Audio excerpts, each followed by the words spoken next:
Buenas tardes, chicos, ¿cómo están? ¿Qué tal? Este, disculpen, he tenido problemas para ingresar. Estoy reemplazando a su profesor, que estos problemas siempre ocurren, ¿sí? Un minuto, por favor.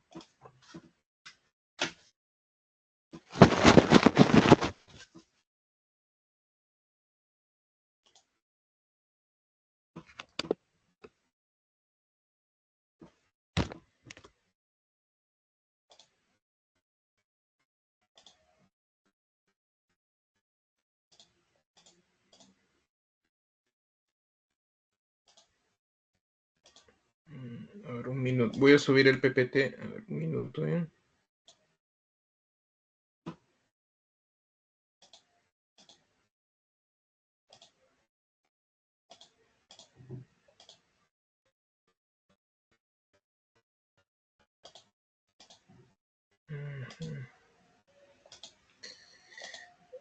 A ver, un minuto, chicos. Ya tengo que subir el PPT.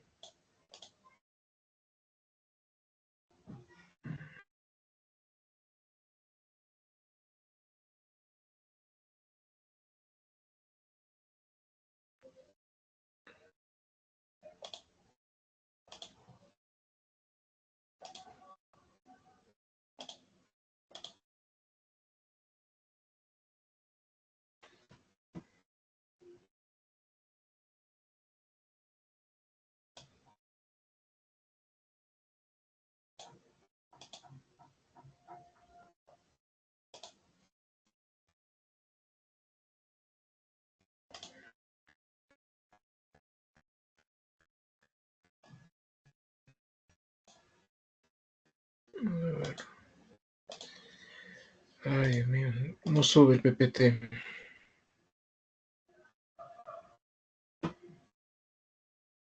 Ya, no voy a compartir nada más. Un ratito voy a tomar una captura de pantalla.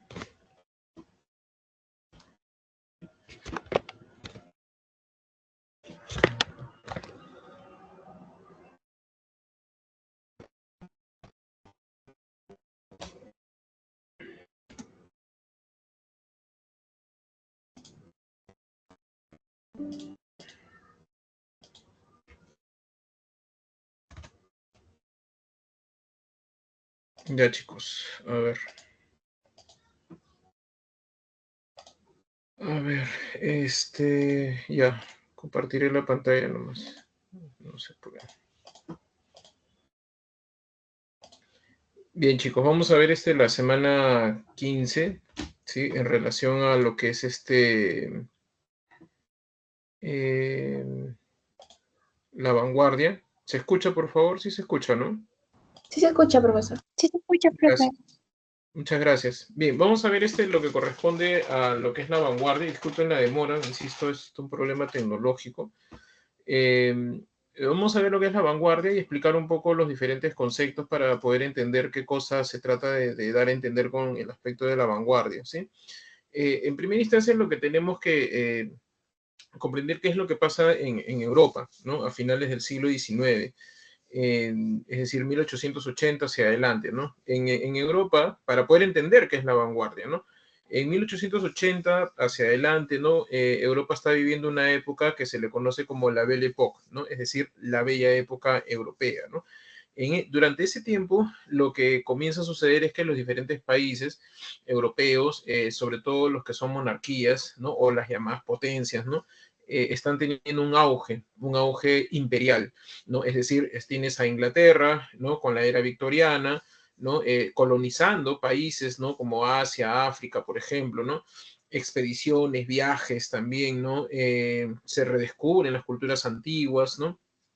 Los alemanes, la reunificación alemana, la reunificación italiana, ¿no? Recuerden que cuando se reunifica Alemania empieza el Segundo Reich, ¿no? Entonces, también está Francia. Francia está en el Segundo Imperio Napoleónico, ¿no? Y así, ¿no? Los países, digamos, están teniendo un apogeo, ¿no? Un apogeo económico, imperial, de colonización, de expansión, ¿no? A eso también se le suma el aspecto positivista, ¿no? El positivismo, la corriente filosófica científica, ¿no? Que basa, digamos, todas sus ideas sobre la idea de la ciencia, ¿no? Comienza también, o ya, digamos, se acentúa, ¿no? Y prácticamente las disciplinas, digamos, eh, del conocimiento no están basados en ello, ¿no? La evolución, el evolucionismo, el darwinismo, ¿no? Y el positivismo con el evolucionismo comienzan a dar ciertas teorías que bueno, ahora consideramos como pseudociencias, pero en esa época la gente creía en esto de las razas, ¿no? Las ideas de las razas superiores, razas inferiores, ¿no? A su vez también están creando mucha tecnología, ¿no? Por esa idea de los viajes, ¿no? Es que comienza a suceder, por ejemplo, aparecen novelas de ciencia ficción, ¿no? Jules Verne, ¿no? Julio Verne, ¿no? Viaje al centro de la Tierra, viaje a la Luna, ¿no? Entonces, hay mucha tecnología, mucha ciencia, el apogeo imperial, el positivismo, el darwinismo, el evolucionismo, ¿no? Y todo eso, digamos, es un caldo de cultivo de lo que va a ser principios del siglo XX. Principios del siglo XX, Europa está viviendo toda esa expansión imperial positivista, ¿no? Colonización, y están recogiendo también los diferentes aspectos de la cultura, las culturas antiguas, ¿no? Es decir, se redescubre, aparece la arqueología, la antropología, y se comienza a recoger, digamos, también a llevar muchos elementos de las culturas como por ejemplo las egipcias, las sumerias, ¿no? Los griegos, por ejemplo, ¿no? Fines del siglo XIX se descubre lo que va a ser la ciudad, entre comillas, de Troya, porque no era la ciudad de Troya homérica, sino otra. Entonces, se recoge, digamos, todo eso, ¿no? Entonces, ¿qué es lo que pasa? Los imperios, las diferentes monarquías europeas estaban muy entrelazadas, ¿no? Digamos, los hijos del rey de Suecia, ¿no? El hijo del rey de Suecia está casada con la hija de Mónaco, la princesa de Mónaco, ¿no? Y a su vez su padrino, digamos, de bodas había sido el emperador de Alemania, ¿no? Entonces, todos están entrelazados, ¿no? Y cuando se produce, ¿no? El conflicto por el atentado al archiduque, ¿no? Lo que va a ocurrir es que se abren todos los convenios, ¿no? Y simplemente se desata la guerra, ¿no? Los países ponen su máxima potencia y todo el apogeo económico, todo el dinero que habían buscado, ¿no? Y están con esta idea, pues, positivista, ¿no? De inferior, superioridad, ¿no? O sea, en fin, ¿no? Entonces, empieza la guerra en 1914, termina en el 18, ¿no? Y todo eso ocasiona de que esa época europea de imperialismo, de gustos refinados, porque eso es, digamos, la Belle Époque, ¿no? Ese gusto aristocrático, ¿no? Que aquí en el Perú también se vive, ojo, ¿eh? ¿No? Cuando vemos el modernismo peruano, pues, ustedes revisan revistas de la época, pareciera que viviéramos en una burbuja europea griega, o sea, vivíamos a la manera, digamos, de aristocrático. No por nada Basadre llama pues a esa época en el Perú la República Aristocrática, ¿no? Bueno, entonces cuando se desata la guerra, esa época termina, ¿no?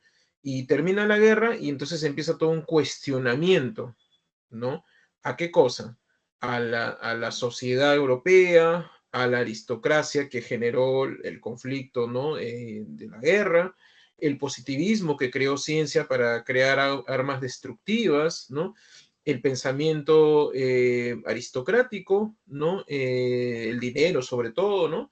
Y la idea de la burguesía. La burguesía es el capital, ¿no? El capitalista que invierte dinero, ¿no? Para desarrollar tecnología, ¿no? También ha vuelto pues banal, ¿no? La sociedad, ¿no?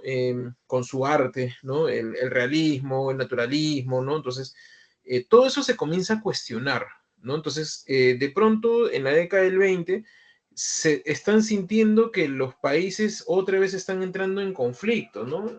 La llamada paz armada, ¿no? Los alemanes están con este revanchismo, ¿no? Y hay una serie de cosas, además de la crisis económica que viven los países europeos después de la guerra, es normal, ¿no? Entonces se comienza a cuestionar todo, ¿no? Se cuestiona la ciencia, se cuestiona los imperios, se cuestiona la economía, el burgués, el capitalismo, y eso, digamos, son las vanguardias, ¿no? O sea, las vanguardias se inician en el siglo XX, en la década del 20 específicamente, ¿no? Y son diferentes expresiones, ¿no? De intelectuales, ¿no? Artistas que están en contraposición, digamos, de todo ese pensamiento occidental. ¿Qué cosa era el pensamiento occidental? Científico, positivista, imperialista, burgués, capitalista, ¿no? Entonces, lo que tratan de hacer, digamos, es acabar, digamos, no buscar, digamos, una época de guerra, ¿no? Sino crear una nueva realidad, ¿no? Entonces los vanguardistas querían crear una realidad distinta, ¿no? Mediante el arte, ¿no? Porque el arte nunca había creado guerra. Vivamos a la manera artística, eso es más o menos lo que tratan de decir, ¿no? Entonces aparecen diferentes sismos como los dadaístas. El dadaísmo, lo que ellos buscaban era destruir lo anterior, ¿no? Tú lees poemas dadaístas donde en contra del doctor positivista, por ejemplo, ¿no? O sea, así hay poemas, ¿no? En contra del doctor positivista, en contra de la pastilla positivista, en contra del arte burgués, ¿no? O sea, encuentras, es una crítica social muy fuerte, ¿no? Por otro lado, está el expresionismo, ahí está el cuadro de Barmunch, ¿no? El expresionismo es expresar, digamos, tus miedos, ¿no? Tú sientes que el mundo exterior te ataca, ¿no? Y eso es consecuencia de la guerra, ¿no? O sea, es como que tú quieres, no sales porque están las bombas afuera, pues, ¿no? Entonces hay angustia, desesperación, ¿no? Miedo, ¿no? Pavor, ¿no? Ante lo que está ocurriendo a tu alrededor que sientes que te puede matar, ¿no? Aparece el expresionismo alemán, ¿no? El cine mudo, ¿no? Alemán es grandioso, ¿no? Entonces se ve esos sombras, ¿no? Digamos, crisis, soledad, angustia, ¿no? Y hay novelas, incluso peruanas, que muestran un poco eso, ¿no? Las cuestiones del autómatas, ¿no? Los autómatas son, digamos, seres humanos, digamos, los convierten en máquinas de guerra. De matar, ¿no? Eso es el expresionismo, ¿no? Los surrealistas, digamos, es una evolución de los Dada, ¿no? Y los surrealistas lo que tratan de expresar son las perversiones, ¿no? Y traumas, ¿no? Esto está combinado con el psicoanálisis. Entonces, es que aparezcan, digamos, que logres expresar, digamos, ¿no? El psicoanálisis lo que hace es revelar que el ser humano tiene un inconsciente, ¿no? El inconsciente, que es la parte negativa, ¿no? Y aflora. Y ese inconsciente, pues, están los traumas y las perversiones, ¿no? Y crear otra realidad, porque el surrealismo viene de la palabra francesa, surrealisme, ¿no? Sur significa sobre, realismo, ¿no? Sobre la realidad, ¿no? Entonces, eso. El futurismo, que es la primera escuela, digamos, de los sismos, ¿no? En 1909 aparece su manifiesto donde hacen un elogio a las máquinas. Es que están con toda esta cuestión positivista, ¿no? Creen en un mundo tecnológico, ¿no? Y los cubistas, ¿no? La ciencia, los años, física, ¿no? Mucha importancia y sienten que el mundo está todo geométrico, ¿no? Entonces, eso es un poco el cubismo. Ahora, eso, aunque no parezca, ¿no? Con todos los problemas que pueden haber, digamos, dentro de lo que es eh, la comunicación, no había internet en esa época, ¿no? Eh, el Perú, digamos, los intelectuales dialogan mucho con los intelectuales europeos, ¿no? Hay revistas aquí en el Perú como Amauta, por ejemplo, de Mariátegui, ¿no? Que dialogan por ejemplo, autores franceses como André Breton, por ejemplo, ¿no? Es el fundador del surrealismo, ¿no? O sea, hay, digamos, eso, ¿no? O sea, hay mucha comunicación, ¿no? Y muchos escritores peruanos también publican en Europa, ¿no? Entonces, ese es un poco, digamos, el aspecto, ¿no? Del diálogo, digamos, cultural que hay, ¿no? Características de la vanguardia, por ejemplo, iconoclasta. Iconoclasta es icono, imagen, ¿no? Clasta es en contra de las imágenes, ¿no? Es decir, rechazo contra lo que se había dado. ¿Cuál era lo que se había dado? El positivismo, la guerra, la ciencia, la sociedad burguesa, ¿no? Todo eso se rechaza, ¿no? hay un alejamiento del realismo, porque la corriente realista está asociado al positivismo, es decir, la escuela realista, que luego evoluciona a la literatura naturalista, ¿no? Está, digamos, ligado a este aspecto, ¿no? Del evolucionismo, el darwinismo, ¿no? El positivismo, ¿no? Entonces, es normal que se rechace, digamos, ello, ¿no? Eh, la literatura, en la Belle Époque, ¿no? Ese gusto aristocratizante que tenía la literatura, tenía un léxico, pues, ¿no? Un léxico refinado, ¿no? O sea, en vez de decir, pues, chofer, dices áuriga, ¿no? Por ejemplo, ¿no? Entonces, lo que se trata de hacer ahora es más bien modernizar el lenguaje, es decir, el lenguaje literario, poético, ¿no? Comienza a incorporar los elementos de nuestra sociedad contemporánea, ¿no? Entonces, ahora sí vas a encontrar palabras que digan chofer, ¿no? O sea, si encuentras ese léxico, ¿no?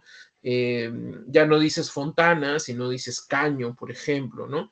Y la oralidad forma parte ahora de la poesía, ¿no? Antes no era así, o sea, no, la oralidad, digamos, la forma, una jerga, digamos, ¿no?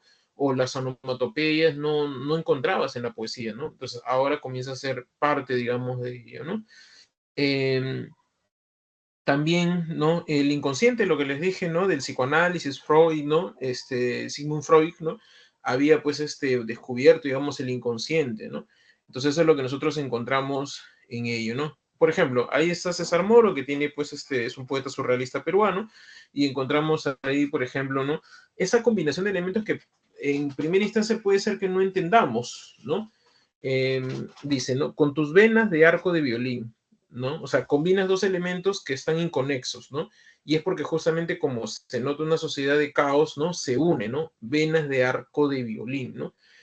Con tus dedos de orquesta, con tus uñas para abrir, ¿no? Las entrañas del mundo, dice, ¿no? El otro, ¿no?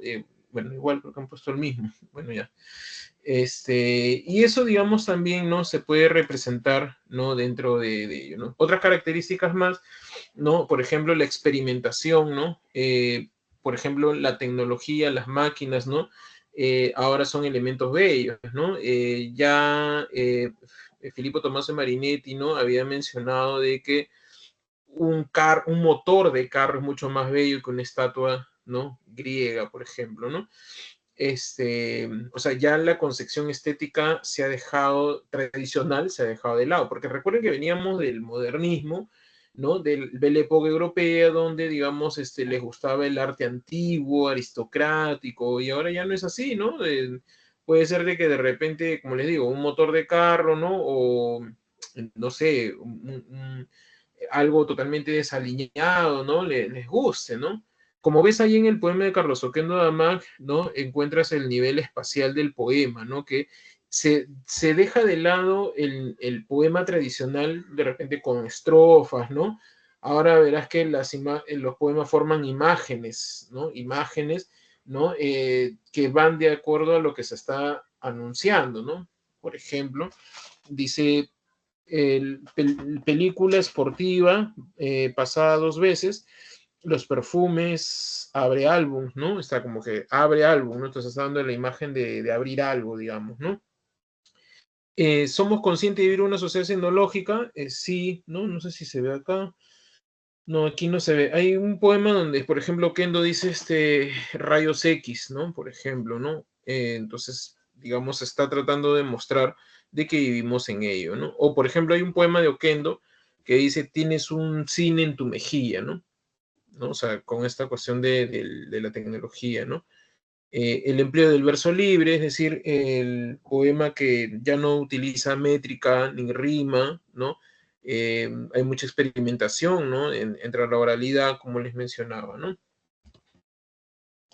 Bien, entonces, en el Perú, ¿no? Lo que vivíamos, ¿no? Era una república aristocrática y justamente cae, digamos, cuando entra Leguía, y entonces esa fórmula de rechazo de la vanguardia, ¿no? También logra, digamos, calar, ¿no? O sea, ingresa aquí.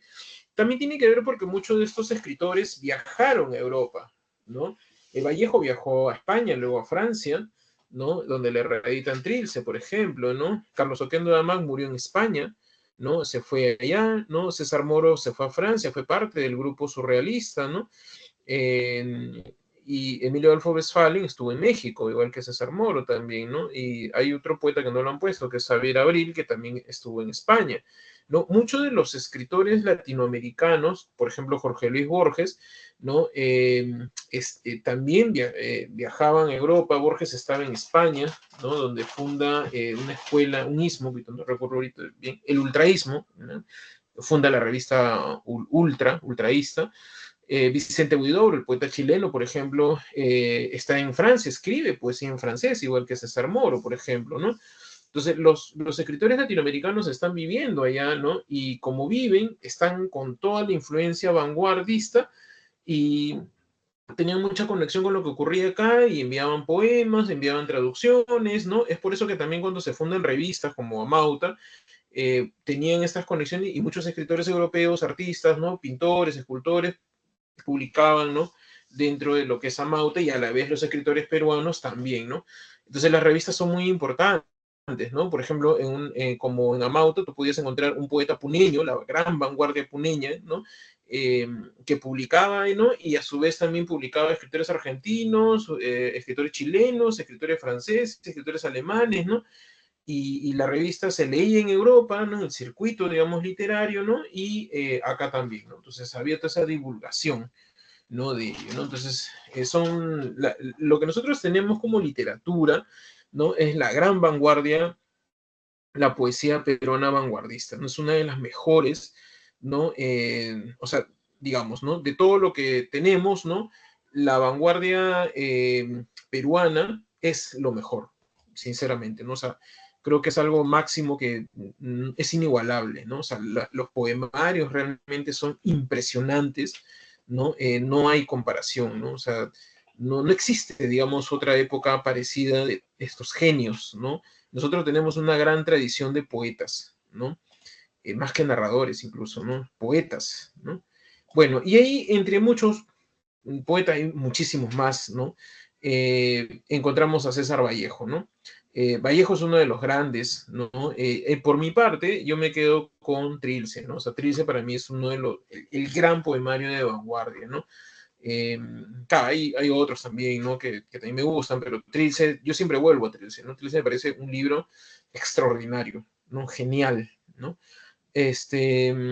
Bueno, Vallejo, ¿no? Él estudió en Trujillo, ¿no? Hizo su tesis, ¿no? Que se llama El romanticismo en la poesía castellana, que está en internet y es bastante interesante, ¿no? Fundamenta la idea de que los escritores peruanos imitaban a los escritores españoles, ¿no? Y bueno, y luego viene a San Marcos, estudia medicina, pero no lo termina, de ahí se pasa a filosofía, ¿no? Y me parece que tampoco lo termina, creo. Pero bueno, y entonces en esa época, cuando él llega, ¿no? Vallejo anda digamos, el grupo de los colonias. Ojo, Vallejo no era colonia, sino que andaba con ellos, ¿no? Porque él pertenecía al grupo norte donde estaban Tenor Orrego, ¿no? Víctor Raúl Ayala Torre, ¿no? Y otros intelectuales. Entonces, cuando él viene, ¿no? Anda con las colonias, ¿no? Y entonces Valdelomar era lo máximo, pues, ¿no? En ese momento, ¿no? Y entonces él le da, ¿no? Los poemas que él había escrito, los Heraldos Negros, ¿no? Y el libro tiene este corte modernista, influencia modernista, ¿no? Ya no ponen en la separata, pero antes estaba algo que es muy evidente, ¿no? Que él tiene influencia modernista del poeta uruguayo Julio Herrera y Reisig, un poeta uruguayo que tiene esos cortes tipo los poemas de canciones del hogar, ¿no? Como a mi hermano Miguel, ¿no? La escena miserable, ¿no? O sea, se habla del campo, se habla de la vida familiar, ¿no? O sea, tiene esa influencia, ¿no? Entonces, los Heraldos Negros tiene este corte modernista, ¿no? Entonces, él le da los poemas a Valdelomar, ¿no? En el año 18, o por ahí más o menos, ¿no? 17 tal vez, ¿no? Y Valdelomar se demora no, en el 18, o sea, se demora o sea, le da para que le escriba un prólogo, pues, ¿no? Y Valdelomar nunca le escribe el prólogo, ¿no? Y Valdelomar encima muere en el 19, ¿no? Y entonces al morir Valdelomar, el libro al parecer se queda estancado, ¿no? O sea, no sale, ¿no? Y recién se publica en 1919. Por eso hay un problema a veces cuando dicen, ¿cuándo se publicó Heraldo Negro? ¿18 o 19? Depende, ¿no? O sea, en la portada dice 18. Entonces uno puede decir, pero vale esa fecha. Sí, pero el libro recién se conoce en el 19. O sea, se publica oficialmente en el 19. En el 18 no sé. Ojo, puede estar la fecha de impresión, pero puede salir recién en el 19, ¿no? Entonces eso ocurre, ¿no? Y este libro pues tiene influencia totalmente modernista, ¿no? Bueno, está Trilce y están Poemas Humanos. Vamos a ir viendo libro por libro, ¿ya? Antes de agotarme aquí. Bien, en el caso de Heraldos Negros, ¿no? Cuando se publica, ¿no? Este libro tiene muy buenos poemas, pero todavía no es el Vallejo, pues, universal, digamos, ¿no? Tiene varias secciones. Heraldos Negros, incluso desde el título, tiene un corte modernista, porque Heraldos es mensajero, pero de una manera más poética, ¿no? O sea, pudo Vallejo, si no quería ser modernista, pudo haber puesto los mensajeros de la muerte, ¿no? Pero, digamos, está dentro de la época, pues, ¿no? Entonces escribe ese libro y tiene muchos poemas modernistas, poemas olvidables, la verdad, hay poemas que no son muy buenos, ¿no? Pero hay otros muy, muy, muy buenos, ¿no? Este libro está en una transición, ¿no? O sea, tú abres el libro y hay un epígrafe que dice quipotes capere capiat, ¿no? Es una frase en latín del Evangelio, ¿no? Que significa el que puede entender, que entienda, ¿no? Entonces, y viene el poema liminal, es decir, el poema que abre el libro, que es Los Heraldos Negros, ¿no? Que, digamos, se asocia mucho a la idea de que el poema habla sobre la muerte de la madre, ¿no? Eh, sí, pero lees el poema y no hay esa mención a la madre. Se ha puesto tradicionalmente que es eso, pero o sea, uno como literato, cuando quieres interpretar el texto, tienes que fundamentar en el texto, ¿no? Y en el texto no se habla nada de la muerte de la madre. Se habla de muerte, sí. O sea, es como que la muerte que impacta, ¿no? Pero no hay, digamos, eso, ¿no? Este, y luego vienen varias secciones, ¿no? Plafones ágiles, de la tierra, buzos, eh, tercetos autóctonos, creo, y una de la última sección que se llama Canciones del Hogar, ¿no? Y justamente la última sección es la que tiene mayor originalidad, ¿no? Porque encuentras poemas como A mi hermano Miguel, ¿no? La Cena Miserable y Espergesia, ¿no? Por eso tiene mayor originalidad. Ahora, hay muy buenos poemas antes, ¿sabes? Por ejemplo, el poema La araña, que habla de cómo ve una araña y le corta la cabeza, ¿no? Un lenguaje bastante seco, ¿no? O por ejemplo del poeta Mi Amada, ¿no? Que habla de ese romance parecer de niños y lo asocia a amor y muerte, ¿no? Muy propio, digamos, de la tradición, muerte y amor, ¿no? Eros y tánatos, ¿no? También está Idilio muerto, ¿no? ¿Qué estará haciendo esta hora Mendini y Dulce Rita de Junco y Capulí ahora que me asfixia Bizancio, ¿no? Como flojo coñac dentro de mí, ¿no? Ese, digamos, es uno de los grandes poemas, ¿no? Heraldos Negros. Pero en A mi hermano Miguel, por ejemplo, ya se va quitando esa cadencia modernista, ¿no? Y uno va encontrando versos como nos haces una falta sin fondo, ¿no? O sea, es raro, digamos, ese verso. Ese verso no es modernista. Nos haces una falta sin fondo, ¿no? Y habla del juego. En Vallejo siempre está esta cuestión del juego que es bien macabro, ¿no? El juego, dice Miguel, ¿no? Jugábamos a las escondidas, tú te escondiste un día al alborear y estabas triste, dice, ¿no? Y tu gemelo corazón no se cansó de buscarte en estas tardes, ¿no? Y ya no reías, ¿no? Miguel estaba muerto, ¿no? Entonces, eso, ¿no? Temas, el hogar provinciano, la raíz andina del poeta, ¿no? Eso. No sé si hay alguna pregunta, chicos, chicas.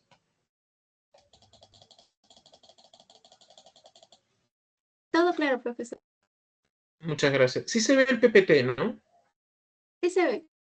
Gracias. Bien, pasamos a la segunda parte. Vallejo publica Heraldos Negros y bueno, es bastante criticado, ¿no? O sea, hay elogios, sí, pero también hay críticas, ¿no? Clemente Palma, justamente el hijo de Ricardo Palma, le critica un poema de poeta Su Amada, ¿no? Donde le dice pues que el poema no es posible, ¿no? Y le dice un montón de cosas, ¿no? En fin. Este, pero Vallejo tiene un problema y por cuestiones políticas, ¿no? Y lo meten a la cárcel, ¿no? Al parecer, no se sabe muy bien, pero al parecer él escribió muchos poemas en la cárcel, ¿no? Y cuando él sale, decide publicar Trilce, ¿no? ¿Qué significa Trilce? No lo sabemos, ¿no? Eh, incluso hay un prólogo en Trilce, ¿no? Que lo firma Tenor Orrego, que era su amigo, ¿no?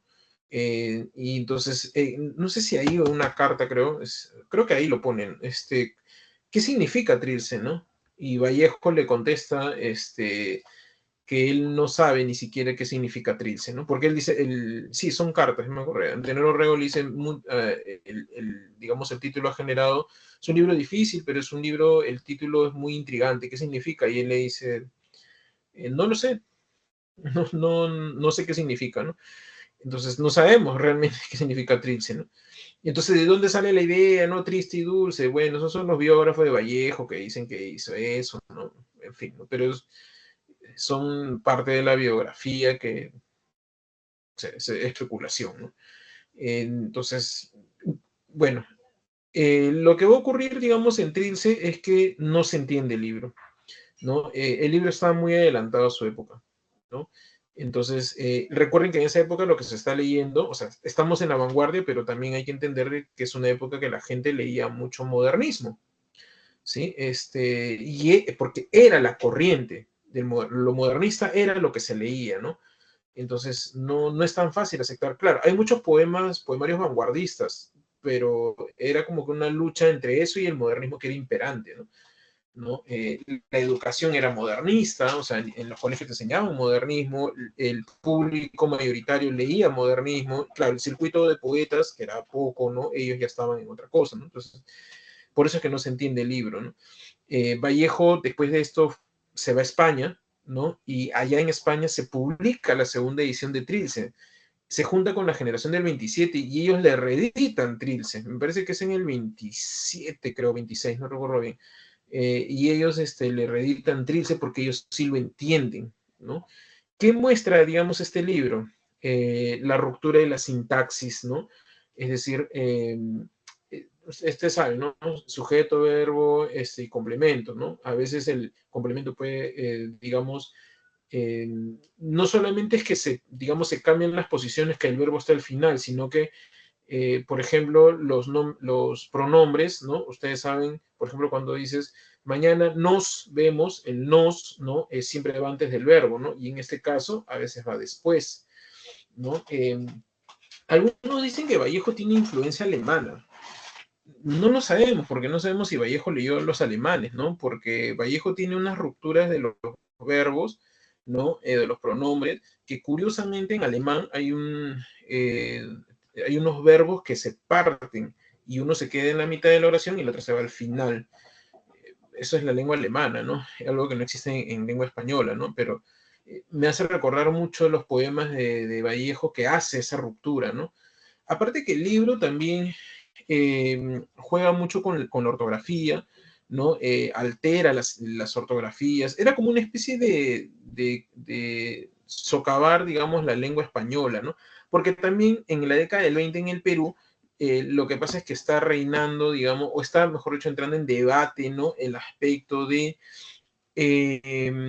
la crítica, digamos, o sea, la idea de la nación, ¿no? Y en esa época, 2 décadas antes, de 1900 a 1920, en la entrada del centenario de la República se estaba, digamos, en debate, ¿qué cosas somos como país? O sea, ya somos una nación y hay grupos de poder, pues, ¿no? La República aristocrática, o sea, la clase que gobierna, ellos, aunque no lo creas, habían estudios, ¿no? Que se sustentaban en San Marcos, ¿no?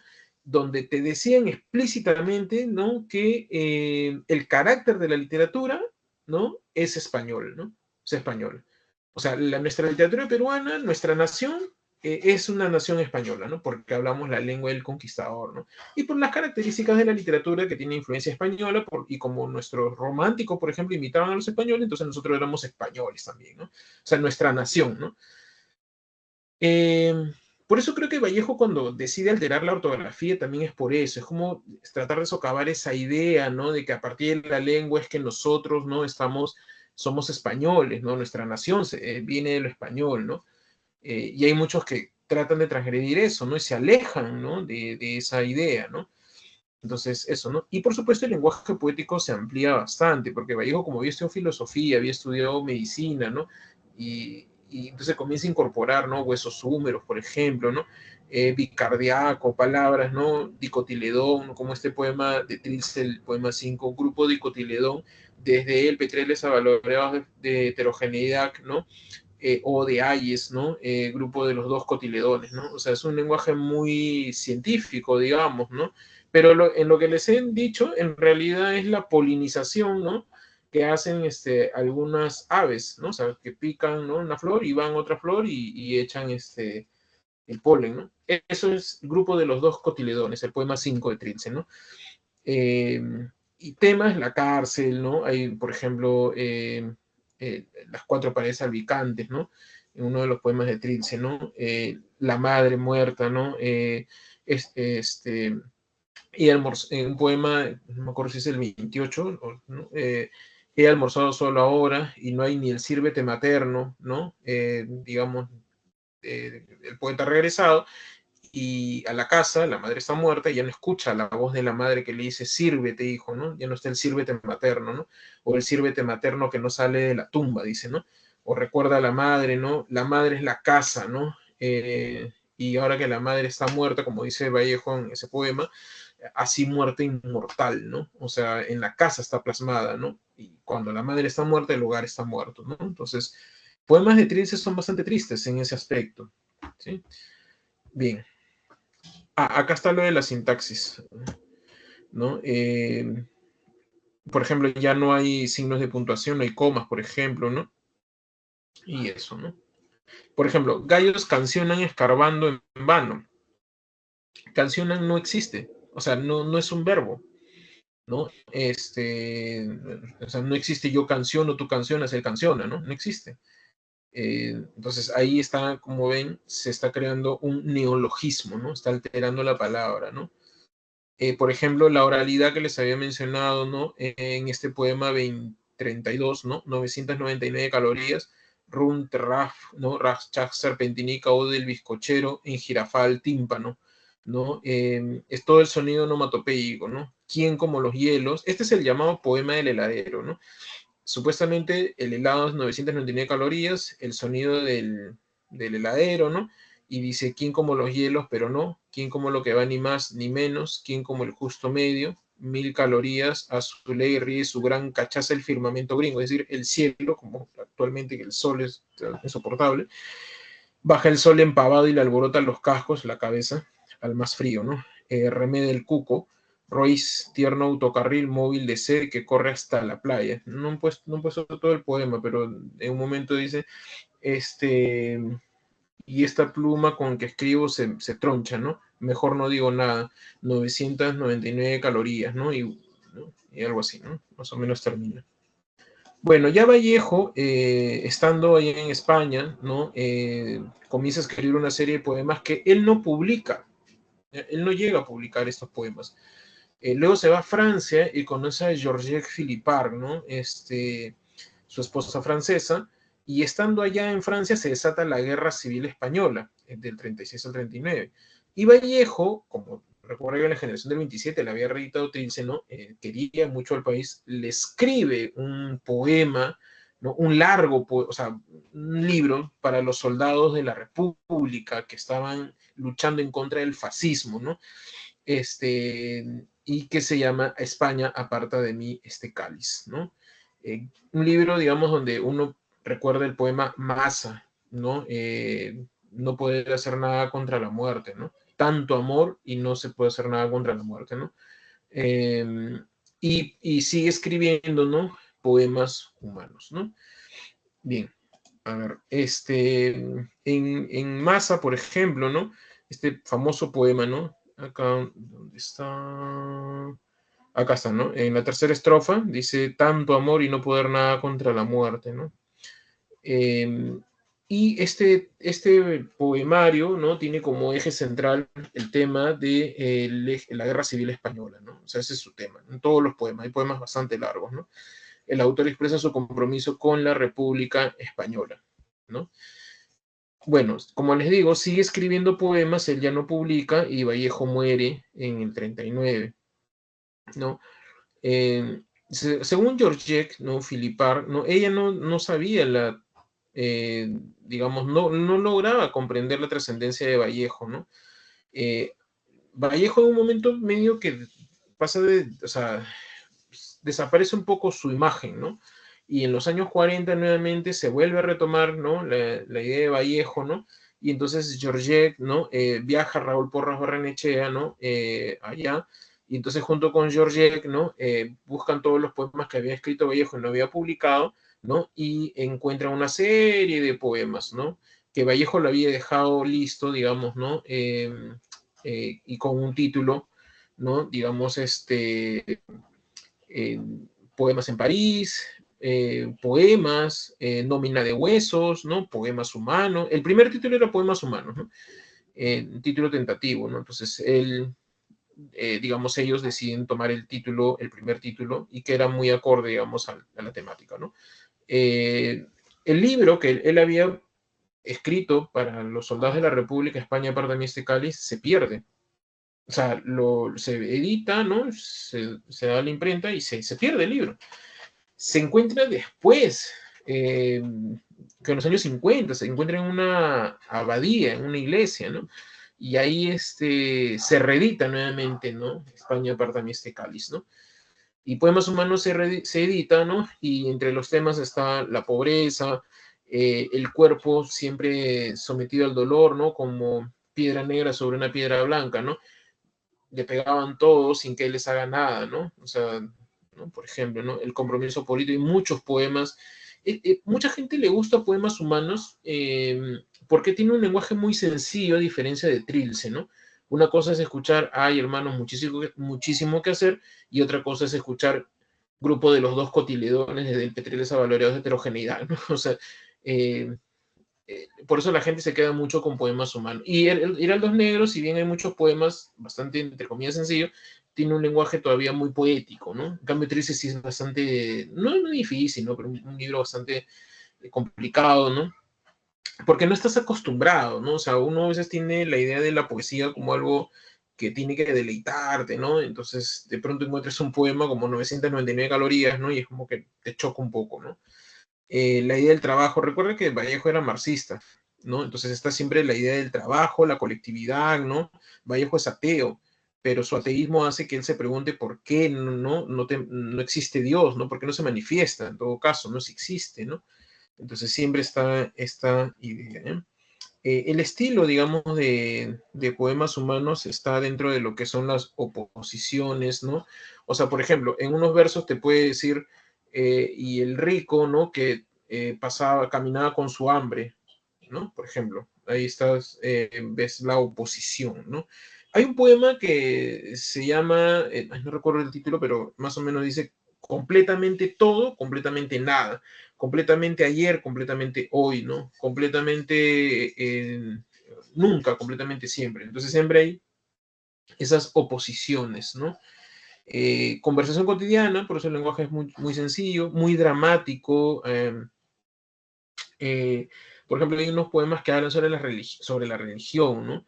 Que al final todos podemos creer en diferentes cosas, porque habla como que Vallejo es católico, hay otro que es maometano y tal, pero todos al final somos seres humanos, ¿no? Nos ayudamos mediante la solidaridad, ¿no? Bien, para terminar, hay algo que en Poemas Humanos se nota, ¿no? O sea, la idea de lo andino, ¿no? Como la raíz fundamental de la nación. Por ejemplo, hay poemas donde él menciona cerros colorados. Ese es en telúrica y magnética, así se llama el poema, ¿no? Él dice los cerros colorados, ¿no? El cuy de mi patria, ¿no? Eh, ¿Cómo se llama? Algo así como que recuerda el Perú en las orejas de mi burro peruano, ¿no? Algo así. ¿No? Entonces hay esa idea, digamos, de que lo andino es la representación de la nación, ¿no? Mucha solidaridad, ¿no?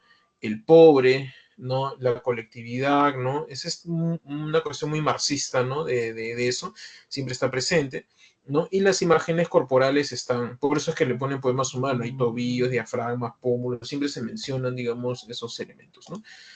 Y este poema, ¿no?, que han puesto aquí, bastante, lo leyó un presidente cuando entró, Sagasti, me acuerdo que leyó un fragmento de aquí,